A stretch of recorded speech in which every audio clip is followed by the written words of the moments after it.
So last time हमने जो expression किया था that was energy of oscillator, average energy rather, और वो क्या निकल के आई थी, ई नॉट एक्सपोनेंशियल माइनस 2bt। ठीक है, और ई नॉट आपके पास 1/2 m omega not square E square, मतलब आपके पास जो एक्सप्रेशन आया था बस ई इक्वल्स टू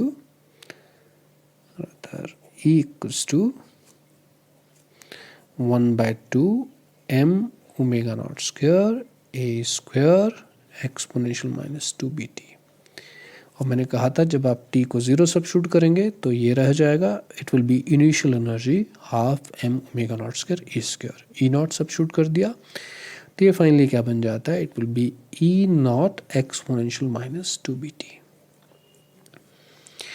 तो अगर ये है तो एनर्जी का वेरिएशन भी एक्सपोनेंशियल है, ये एक्सपोनेंशियली धीरे धीरे धीरे ये डिक्रीज करेगी total energy, because exponential factor बहुत कमज़ोर है, बहुत वीक है, बहुत धीरे धीरे, क्योंकि लाइटली डैम्प्ड केस है। तो एनर्जी जो ऑसिलेटर की है वो धीरे धीरे डिक्रीज करेगी, ठीक है, और फाइनली ज़ीरो को अप्रोच करेगी। तो energy of damped harmonic oscillator decreases exponentially with time.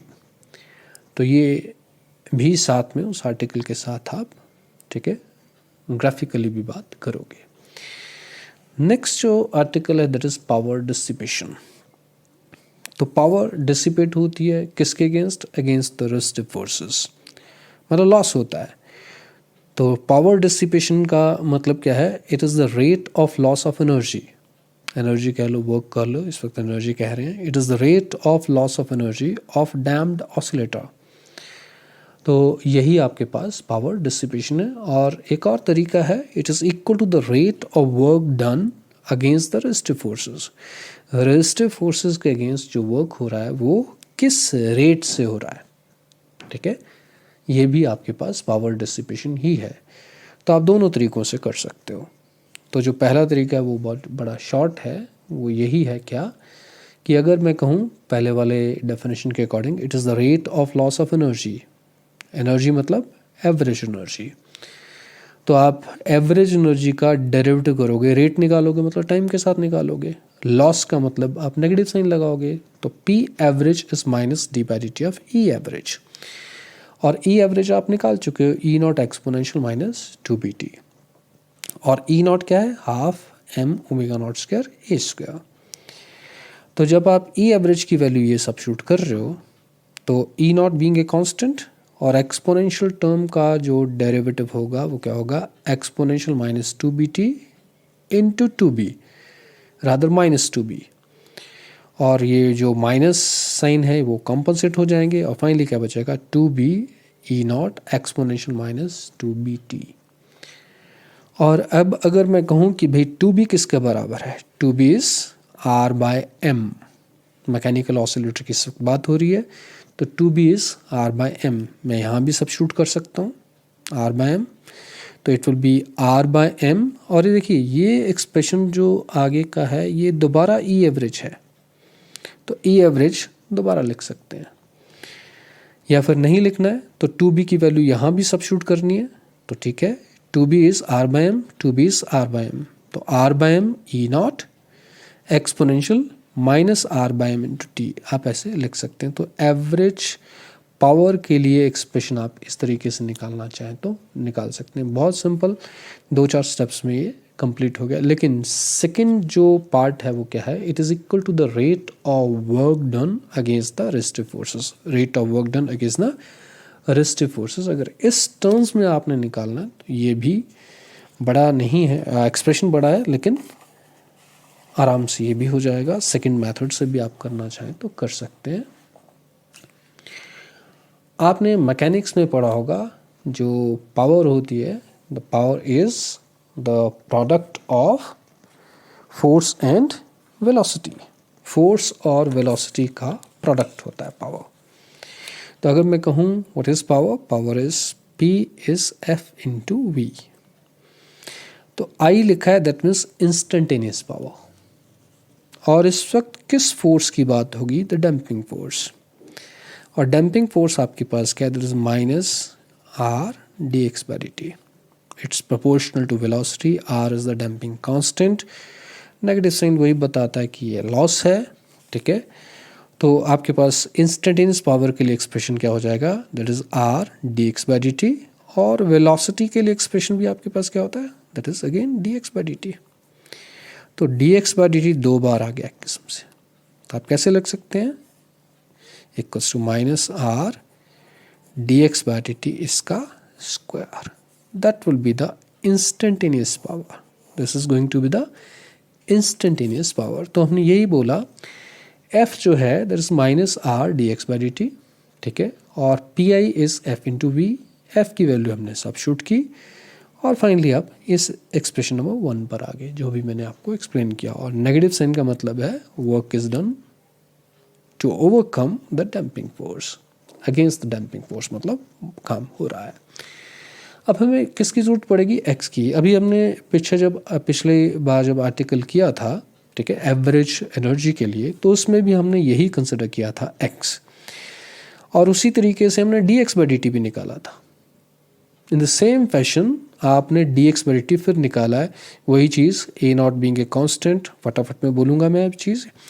First function, ठीक है, as it is, derivative of second, ये साइन वाली टर्म का डेरिवेटिव, प्लस फिर साइन वाली टर्म एज इट इज़, ठीक है, और फर्स्ट फंक्शन का डेरिवेटिव ये आ गया minus B exponential minus B T, ये चीज़ आ गई। उसके बाद जब आप कहते हैं कि इन दोनों टर्म्स में exponential minus B t, exponential minus B t common आ गया, बाहर आ गया, बाकी टर्म एज इट इज़, ये हमने पिछले आर्टिकल में भी किया था।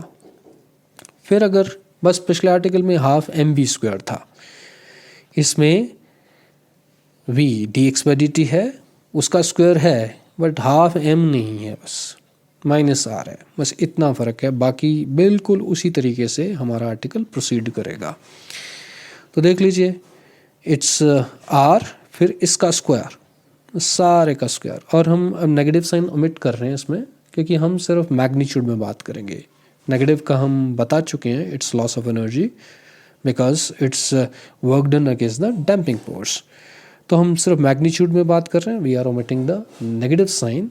तो आपके पास क्या बन गया, आर और D x by D T का स्क्वायर। देख लीजिए, पिछली बार भी हमने यही किया था, D x by D T निकाला था और इसका स्क्वायर किया था।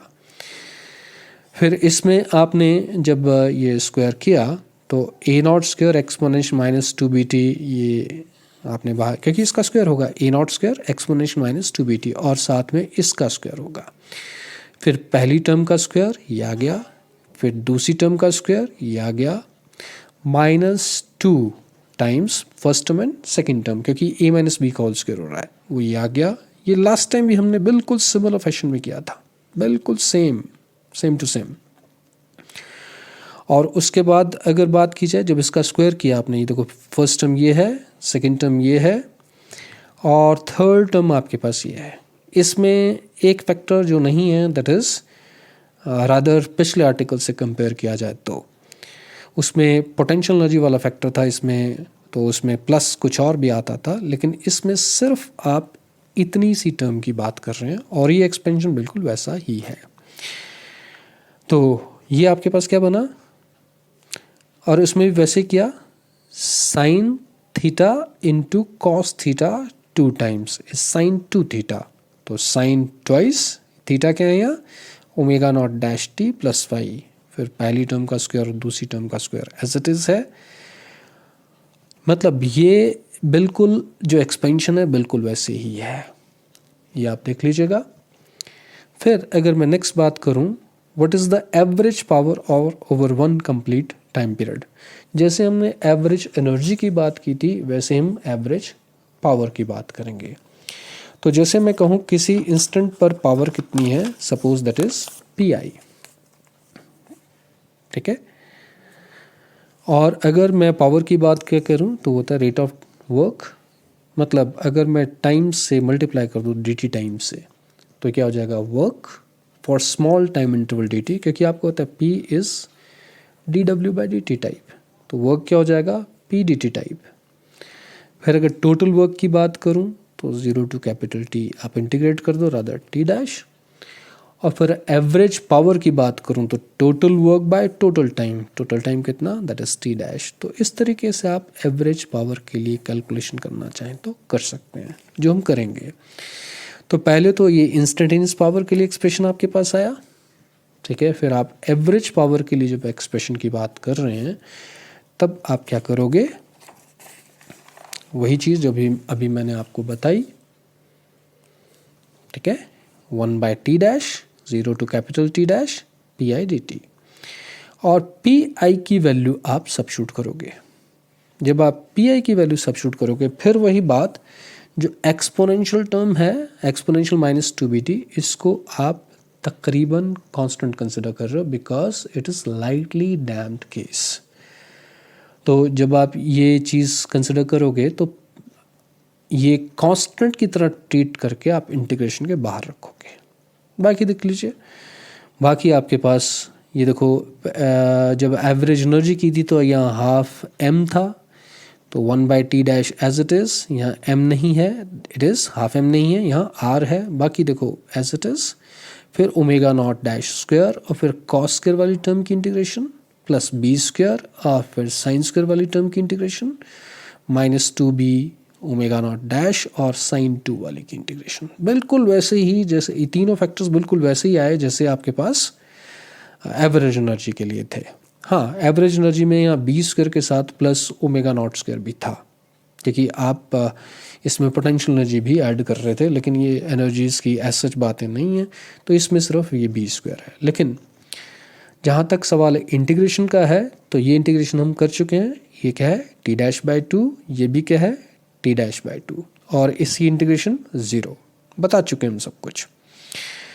तो आपके पास क्या बनेगा, it will be omega not dash square into omega naught dash square, ये देखिए ये as it is, into t'/2, ये t'/2 आ गया, प्लस बी स्क्वायर, ये b square as it is आ गया, मल्टीप्लाइड बाय t'/2, क्योंकि ये इंटीग्रेशन आपके पास फाइनली t'/2 बनती है, और इसकी इंटीग्रेशन 0 है, तो +0 लिखना चाहो तो लिख सकते हो, अदरवाइज कोई प्रॉब्लम नहीं। फिर वही बात, ओमेगा नॉट डैश स्क्वायर किसके बराबर है, that is omega not square minus b square. तो omega not square plus b square किसके बराबर आ जाएगा, that is just omega not dash square plus b square किसके बराबर आ जाएगा, that will be omega not square. तो ये वाली टर्म फाइनली क्या होगी, that is omega not square. यहाँ तक पहुँच गए। अब देखिए इसमें half a not square omega not square, इसको मैंने राउंड किया डॉटेड में, और इकट्ठे होकर इसके बराबर बन रहे हैं। वो कैसे बराबर बन रहे हैं, वो कैसे बन रहे हैं, ई नॉट आपके पास किसके बराबर, half m A not square omega not square, और ई नॉट बाय m की बात करूं तो कह रहा जाता है 1/2 a not square omega not square. तो ये अब देखो वही चीज़ आपने यहाँ किया, 1/2 a not square omega not square, 1/2 a not square omega not square, वो किसके बराबर है, e not by m, e not by m. बाकी r as it is, exponential factor as it is, तो ये बना e not by m r exponential this. और जहाँ तक सवाल आपके पास 2b का है, 2b is r by m, तो तभी आपके पास ये 2b का फैक्टर जो एक्सपोनेंशियल वाला है, वो एक्सपोनेंशियल में भी यहाँ r बाय m हमने लिख दिया। ये एक्सप्रेशन बिल्कुल वैसा ही है जैसा हमने फर्स्ट मेथड से किया था। फर्स्ट मेथड से हमने क्या किया था, द फर्स्ट मेथड वाज ये p एवरेज। अब आप इस एक्सप्रेशन को देख लीजिए, इस एक्सप्रेशन में जो लास्ट में एक्सप्रेशन है r by m E naught exponential minus r by m t, और जो सेकेंड मेथड से आपके पास एक्सप्रेशन आया ये दोनों सेम है। तो अब कहने का मतलब क्या निकल के आता है कि पावर डिसिपेशन की जो हमने बात की थी, ये दोनों जो डेफिनेशंस हैं they are equivalent, both definition they are equivalent.